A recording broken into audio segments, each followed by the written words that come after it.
Some things linger long after they should be gone. Whispers crawl through empty rooms, and the past refuses to stay buried. What watches, waits. Our calls may be closer than you think, and sometimes it's already inside your mind. I'm Blair Bathory, and welcome to the Something Scary podcast. Thanks for joining us as we descend into the darkness. First, death follows the careless, followed by red eyes in the dark. Finally, in our last story, best to put down your device. So, want to hear something scary? Whispers between worlds. Graveyards are full of memories, but some are better left undisturbed, like in the account submitted by a secret sender. My mother's family is from Louisiana, and I spent most of my childhood there while my mom was in the Navy. Summers were long and sticky with humidity and the scent of magnolia. Spanish moss hung from the oak trees like ghostly drapery, and the air was thick with the distant hum of cicadas. I loved it all. The heat, the creaking of porches, the way the river smelled after rain. But there was one part of my childhood I never truly understood. My grandmother. She was a witch doctor, well known in the small towns around New Orleans. People came to her for healing, protection, and to settle matters between the living and the dead. Her reputation carried weight, and even the boldest neighbors avoided crossing her. She worshipped Marie Laveau, the legendary voodoo queen, and often left offerings of coins, candles, herbs, and small trinkets at her grave. When she whispered her prayers, it felt as if the air itself held its breath. Grandma had always insisted that if we wanted our departed loved ones protected, we'd have to leave extra offerings at Laveau's grave. She watches, Grandma said, her voice low and sharp, and she does not forgive disrespect. One afternoon, my cousin's pregnant girlfriend, and I drove to the cemetery to visit our recently deceased uncle. The heat was heavy and unyielding, cloaking the car in humidity. As we pulled up, the gravel crunched beneath the tires like dry bones. Grandma grabbed my hand, her grip tight, her eyes sharper than the Louisiana sun. "When you pass Marie Laveau's grave," she warned, "if you see a dog or a snake, whatever you do not disrespect it on her grave. If you do, you will lose something you love." I nodded, unease twisting my stomach into knots. My cousins snickered, calling it superstition. I tried to laugh at them, but the chill in my chest did not fade. The graveyard felt older than it looked, each stone leaning like it had watched centuries past, and I imagined the countless prayers whispered over the graves. The wind whispered through the trees, carrying a scent of decay and moss. We reached Laveau's grave first. I knelt, leaving my offering and whispering a small prayer. And that's when I saw it. A dog, or something like a dog, stood at the edge of the cemetery. Its fur was blacker than midnight, absorbing the sunlight as though it had swallowed the day itself. Its eyes glowed molten yellow, burning with an intensity I couldn't look away from. My skin prickled, and my breath caught. The dog did not move toward us, but it did not leave. It seemed to lean forward, measuring us, judging our intentions. Before I could speak, my cousin shouted at it, throwing a rock in its direction. The dog recoiled with a growl that vibrated through the earth, then vanished into the trees. My stomach tightened with a dread I could not explain. That look, it was not ordinary. I felt judgment, anger, and some kind of ancient vigilance, that kind that makes the hair on your neck stand on end. We continued to our uncle's grave. I tried to warn my cousin again, but he waved me off. "It's just a dog," he said. "Relax." As we placed our offerings and whispered our prayers, I couldn't help feeling all eyes upon us. Every rustle of the leaves, every shadow shifting in the corners of my vision, made my glance over my shoulder. The sun seemed to dim behind the clouds, though it was bright moments ago. The cemetery, usually peaceful, felt alive with something watching, something patient. After leaving the cemetery, the drive home was silent, the air filled with unspoken tension. I kept glancing in the rearview mirror, half expecting to see those molten eyes staring back at me from the shadows beyond the trees. I tried to shake it off, telling myself I was imagining things, but deep down, I knew I wasn't. And then it happened. A scream, sudden and sharp, a crash. The world went black. When I woke, the first thing I felt was heat and pain. My chest burned, my hands and arms were scratched, and sweat clung to my skin like a second layer. The hospital room smelled faintly of antiseptic and something else, iron, sharp and metallic. My mother was there, clutching me so tightly I thought she might crush me. Tears ran down her face, her voice shaking as she whispered my name over and over. It took a moment to remember what had happened, the car, the drive home, the cemetery. Then the rest came in fragments, screams, twisted metal, shattered glass, the crash. I shivered as I realized just how close we had come to something far worse. The consequences were immediate and brutal. My track star cousin, who had once been unstoppable, could no longer walk. The doctor spoke in quiet tones I couldn't quite catch, but their words landed like stones in my chest. My other cousin, who had been hoping for a son, lost his boy. His daughter survived. His pregnant girlfriend had given birth prematurely to twins, tiny and fragile, clinging to life as if aware that death had been near. I went to visit my cousin first. He lay in the hospital bed, pale and trembling, the color of old parchment. His eyes, once bright with energy, were wide with fear. His voice was barely a whisper, shaking with something deeper than panic. Black dog. The memory hit me like ice. The dog at LeVay's grave, the molten yellow eyes, the warning my grandmother had given me. My stomach turned over as I realized that the creature had been real, and somehow it had followed us. Then, almost without warning, my grandmother appeared. She moved through the room like a shadow, silent and deliberate. Her eyes, sharp and knowing, settled on me. "She protected you," she said, her voice low and calm, "because you respected her. But your cousin, he did not. He paid the price." I nodded, but my relief was fragile, thin as paper. Something in her tone, something in the way she lingered made my chest tighten. I glanced out the window, expecting closure, maybe a moment of peace. And there it was, the black dog. It stood at the edge of the hospital parking lot, unmoving, its fur swallowing the dim light of the street lamps. Its eyes glowed yellow like molten gold, unblinking. Fixed directly on me. My breath caught, and I felt every muscle in my body lock. The world seemed to pause around it. Even the steady hum of the hospital faded to silence. For a long moment, I thought it would vanish, but it didn't. It simply watched, waiting. Its gaze was heavy, intelligent, and somehow patient. Judging me, perhaps. I wanted to look away, to run, but some ancient part of me knew that if I did, I might never see it again. And yet I also knew that seeing it meant acknowledging the danger had not passed. Then, as suddenly as it had appeared, it turned and melted into the shadows of the night. And yet I felt it there, still, a presence behind my skin, pressing against my chest, reminding me of something unspoken. I never speak of that night lightly. I don't know if it was a curse, a warning, or a coincidence, but I know this. If you ever visit Marie Laveau's grave, respect her. And if you do see a dog or a snake nearby, do not disrespect it. You may think the danger has passed, but it may already be watching you. Stories like that stick with you, don't they? I've visited cemeteries in Louisiana before, felt that same heat and stillness.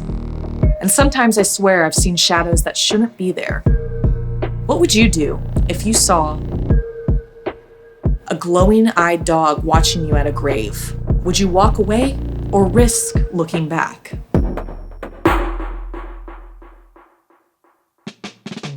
Okay, just a quick update. I saw a film at a film festival, so I wanted to recommend it to you. It was incredible. It's number 9 or 10 in the VHS franchise. This is VHS Halloween. It's about 5 segments, short films. It's an anthology film, but I have to give a shout out to the last segment, which is by Micheline Pitt and her husband. Holy cow. It is so great. And if you're looking for some excellent Halloween spookiness, this is it. I think it's on Shudder and it's out now.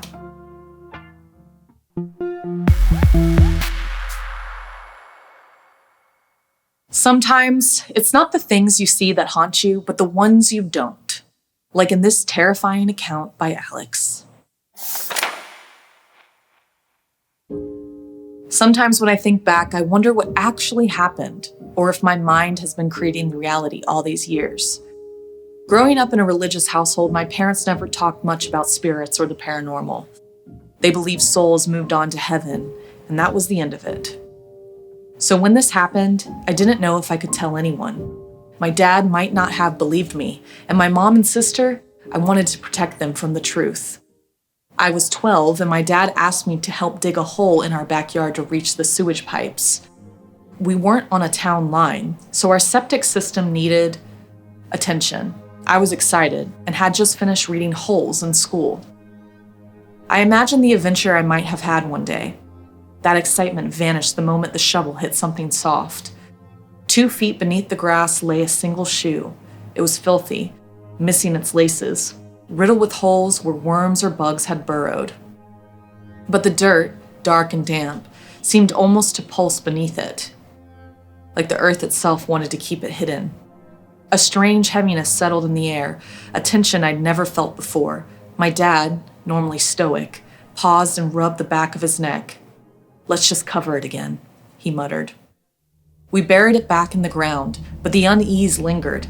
That night, I couldn't shake the feeling that the shoe wanted to run out of there. Every time I passed that patch of grass, my skin crawled. I even considered digging it up, just to see if it was there. Empty. Something about that shoe whispered that it shouldn't have been found, that its presence under the earth had a reason, and that the reason wasn't meant for me. I told no one. Not my mom, not my sister. My dad seemed equally unsettled, though he never mentioned it again. Life went on, or so I thought. By the time I was 13, the unease had begun to follow me into the house. My closet, a simple space under the eaves, had a crawl space that led somewhere none of us had explored. I had always been curious but hesitant until one night, something changed. I woke in the dark, frozen in that familiar, terrifying sleep paralysis. The weight on my chest pressed harder than usual. My heart thumped violently, and then, against every instinct to look, I felt a tug toward the crawlspace hatch. Through the small slit of shadow peeking from the uneven hatch, I saw them, a pair of unblinking, glowing red eyes. They weren't reflecting light, they seemed to emit it, bright and frozen. My breath caught, and I couldn't look away. The eyes remained unmoving, but full of intent, as if waiting for me to step closer. The minutes stretched impossibly long. My body refused to obey me, and just as suddenly as they appeared, they vanished, leaving only a faint, bitter smell of earth and rot lingering in the room. I eventually fell asleep, though my sleep offered no dreams, only the memory of that gaze. The next day, I begged my mom to hang curtains in the closet. I didn't want to see the crawl space, and for a time the eyes didn't return. But the feeling of being watched never fully left me. Shadows seemed longer than they should be. The floorboards creaked when no one was there. Sometimes I'd wake at 3 a.m. with the sensation that someone or something was breathing just behind the curtain. But then I realized the shoe and the crawl space might be connected. I didn't tell anyone. I couldn't. Some truths are too heavy for the living. Years passed. I left for college and tried to convince myself it was all childhood fear. But some things don't vanish with distance. 2 days ago, my mom called. It was a casual conversation at first, classes, auditions, family plans. Then she paused, voice quiet. "Hey, when you were home last, did you mess with the crawl space?" My stomach dropped. Every memory of the shoe, the eyes, the cold fear in my bedroom came rushing back. "No," I said, voice tight. "Why?" "Oh, well, it's probably nothing. I went to put some of your old clothes away and the hatch was open a little more than usual. Maybe it was an animal, hopefully not a squirrel." I forced a laugh, though my hands trembled. "Yeah, maybe." The rest of the call ended normally, but my mind raced. Open a little more. How could that happen? I hadn't been home. My dad hadn't been there. Had the hatch moved on its own? The thought made my blood run cold. Later that night, alone in my dorm room, I felt it again, the sense of being watched. Not a trick of memory this time, a heavy presence, as if waiting. I couldn't sleep. The red eyes returned in my mind, brighter than ever. And with them, the memory of the shoe, buried so long ago, pulsing beneath the earth. I wanted to tell myself it was just a memory, that I was imagining the unease. But deep down, I knew the truth. Whatever had once been confined to that crawl space and bound to that single rotting shoe was no longer content to wait. The next morning, I researched the previous owners of our house. Only one family had lived there before us, a father, a mother, and their son. The boy had vanished without explanation years before he moved in. His shoes were never recovered. And then I realized the shoe we had buried, it was his. That night, sleep offered no relief. Shadows twisted unnaturally in my dorm room. I felt the weight of something unseen pressing closer, brushing against the edge of consciousness. And then I noticed it. One of my shoes, the one I'd worn every day, lying just inside my closet, missing its laces. My breath caught. I hadn't left it there. No one else had been in my room. My mind spun. The red eyes, the crawl space, the shoe buried beneath my childhood backyard. A whisper of movement behind me drew my gaze to the closet. The curtain shifted slightly, as if someone had passed by. I didn't see eyes, but I felt them, watching, patient, waiting. And then a thought struck me so sharply I felt it in my chest. The shoe hadn't stayed buried. It had followed me. I haven't gone home since that call. I haven't touched the backyard, the crawl space, or the earth where the shoe slept. But now I check my closet every night. Every time I glance at the floor, I see the shadow of a small, single shoe lying just where I left mine, and the feeling of being watched. It hasn't gone away. Some things buried should stay buried. Some shoes should never be unearthed, and some follow you, waiting for the day you forget you even left them behind. Makes you wonder how many things in our own homes are waiting for the right moment to appear. Have you ever felt that someone was watching you? What would you do if something buried in your past suddenly showed up at your door?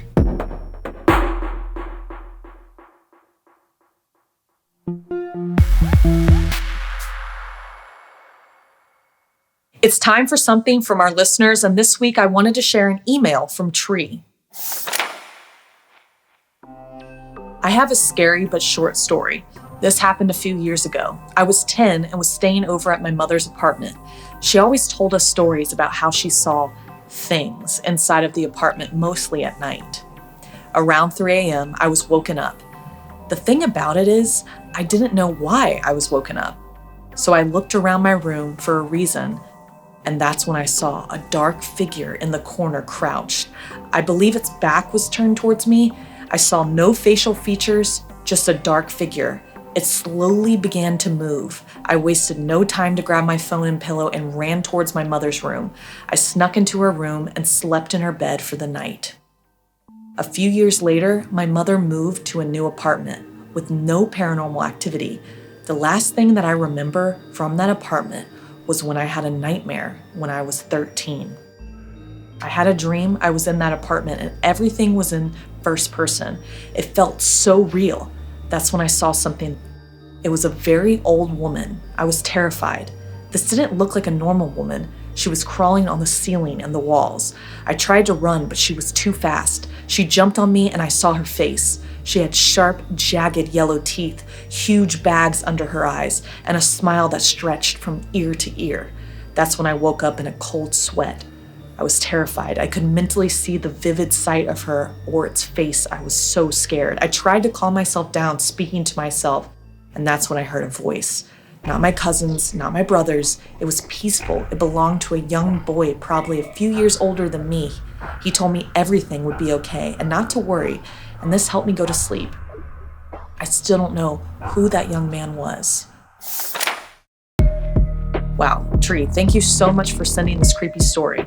I'm now officially terrified to go to sleep in my own room.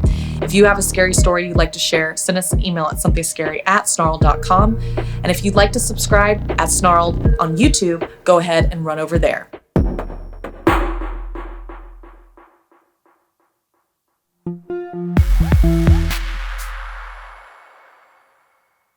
Some calls can't be ignored, especially when the dead are on the line, like in this true story written by Sarah Lukaskowitz. Rayla sat cross-legged on her dorm floor, surrounded by textbooks and half-empty mugs of coffee, the hum of her laptop, her only companion. Her phone buzzed again, but she ignored it, until the ad appeared. Talk to the dead. Connect with what matters. Sleek, minimalist, unsettling specific, and there it was, a hand holding a gold chai necklace. Her necklace, her grandmother's, who had died 2 years ago, just before Rayla graduated high school. She blinked, heart hammering, but shrugged. Targeted ads were clever these days, probably just a coincidence. Still, curiosity clawed at her. She downloaded it. The app opened, white and sterile, with a single prompt. Who would you like to speak to? She typed, half joking, anyone from the past. A few seconds later, a message appeared. Hello, Rayla. Her stomach knotted. She hadn't typed her name. Then, I like the gold today. Her fingers froze on the screen. Gold, her grandmother's gift, the gold necklace she was wearing. Her rational mind screamed 50-50 chance they guessed gold or silver, just an algorithm guessing. But still, it was unsettling. Then came the first favor. Move the notebook on your desk to the left side, now. Her hand shook. It was trivial, absurd even, but she slid the notebook. Thank you. She laughed nervously, telling herself it was nothing. But that night, as she lay under her blanket, the shadows in her dorm seemed too long, the quiet too heavy, and when a soft whisper, almost like her grandmother's voice, brushed her ear, she told herself, it's just the wind. But deep down, a tiny, irrational part of her knew, maybe it wasn't. The next morning, Rayla woke with a dull headache and a hollow pit in her stomach. Her phone buzzed before she even sat up. Good morning, Rayla. Did you sleep well?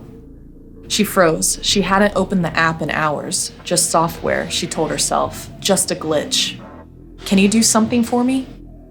This time the favor was physical. Slip the sticky note under the forced stair by the laundry room.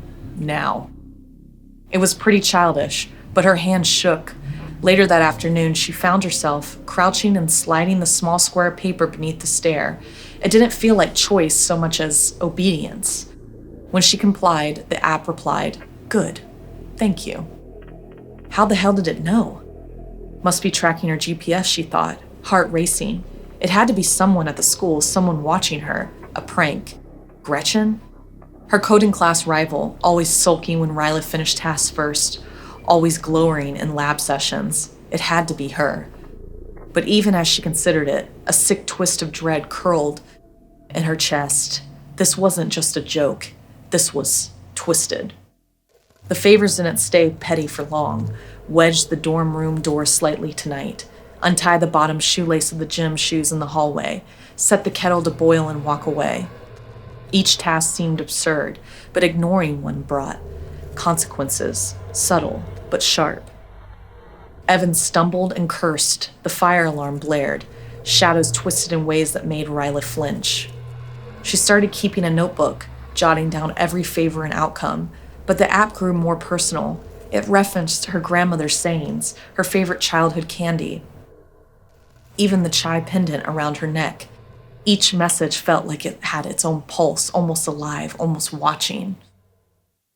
Then came the next command. Tonight, slip the latch on Evan's window. If you don't, he won't wake up tomorrow. Her hands went ice cold. She told herself, it's just software, just a glitch. Yet the screen glowed like a small, accusing moon. She hesitated. Should she obey? Should she ignore? Already, the line between choice and compulsion blurred. She deleted the app, uninstalled it, even smashed her phone. Nothing. Later, opening her laptop, a single message appeared. "I'm glad you wore the gold today." Her chai necklace glinted softly, heavy in her palm. That wasn't an algorithm. That wasn't Gretchen. Something else knew her. She ran to Evan's room, but he wasn't there. Her notebook lay crumpled on the floor, shadows stretched unnaturally across the walls, whispering soft, contradictory things. "You're too slow." "Not yet." "It's almost time." The window was slightly ajar, just as the app had said. She hadn't moved a finger. A sick twist of dread settled in her stomach. The air felt thick, oppressive, humming with intent. And then she heard it, a soft clink, like metal brushing against metal. Her necklace, or someone holding it. She turned sharply, but the room was empty. Her phone buzzed quietly on the nightstand, though she hadn't touched it. A single message blinked. "Next time, choose wisely."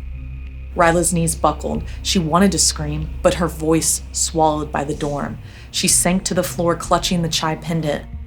Heart hammering, mind spinning. She hadn't killed anyone. Maybe no one had died. But the rules had changed, and whatever was out there, whatever her grandmother's gold, was still learning, still waiting, still feeding on hesitation and fear. Somewhere on another screen, another student would see the sleek gold ad. Another hand would tap download. Another fear would bloom, obedient and defiant, into the night. Ryla pressed the pendant to her chest, whispering a prayer she wasn't sure anyone or anything could hear. Her eyes darted to every shadow. The dorm was empty, yet she could feel it, a presence. Patient, knowing, and very, very close. And the most terrifying part? She wasn't sure if she would ever be free. Yikes, Ryla thought it was just an app, just a prank, until the consequences became too real. I pray an app like that never comes across my algorithm. If you had a message from the dead or something pretending to be them, would you obey?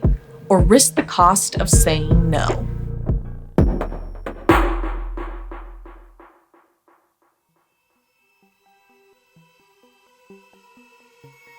If any of you out there listening are from New Orleans, let us know your favorite scary stories. And don't forget to subscribe or follow us wherever you are listening so you don't miss a single episode. And you can send us your own spooky encounters at SomethingScary@Snarled.com. This week's podcast stories were edited by Sarah Lukasiewicz, narration by Blair Bathory, audio edited and mixed by Calvin Linderman. Produced by Fitz Harris. Executive produced by Gail Gilman. Music by Sapphire Sindalo and Calvin Linderman.